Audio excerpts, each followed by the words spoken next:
Nestle കമ്പനിയുടെ കുട്ടികൾക്കായുള്ള ബ്രാൻഡുകളിലെ വിവിധ ഉൽപ്പന്നങ്ങൾ പിൻവലിച്ച് Saudi Arabia. Food and drug അതോറിറ്റിയുടേതാണ് നടപടി. ഉൽപ്പന്നങ്ങളിൽ വിഷാംശം സൃഷ്ടിക്കുന്ന ബാക്ടീരിയയ്ക്ക് സാധ്യതയുണ്ടെന്ന മുന്നറിയിപ്പിനെ തുടർന്നാണ് തീരുമാനം.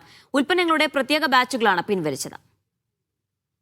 നെസ്ലെയുടെ നാൻ അൽഫാമിനോ, S26 ഗോൾഡ്, S26 അൾട്ടിമ എന്നീ ബ്രാൻഡുകളുടെ വിവിധ ബാച്ചുകളിലെ ഉൽപ്പന്നങ്ങളാണ് പിൻവലിച്ചത്. ഉൽപ്പന്നങ്ങളിൽ ബേസിലസ് സിറിയസ് എന്ന ബാക്ടീരിയ ഉൽപ്പാദിപ്പിക്കുന്ന സിറിയുലൈറ്റ് എന്ന വിഷാംശം അടങ്ങിയിരിക്കാൻ സാധ്യതയുണ്ട്.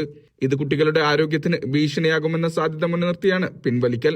ഇതുവരെ ഉൽപ്പന്നങ്ങൾ കുട്ടികൾക്ക് ആരോഗ്യ പ്രശ്നങ്ങളൊന്നും ഉണ്ടാക്കിയതായി റിപ്പോർട്ടുകളില്ല.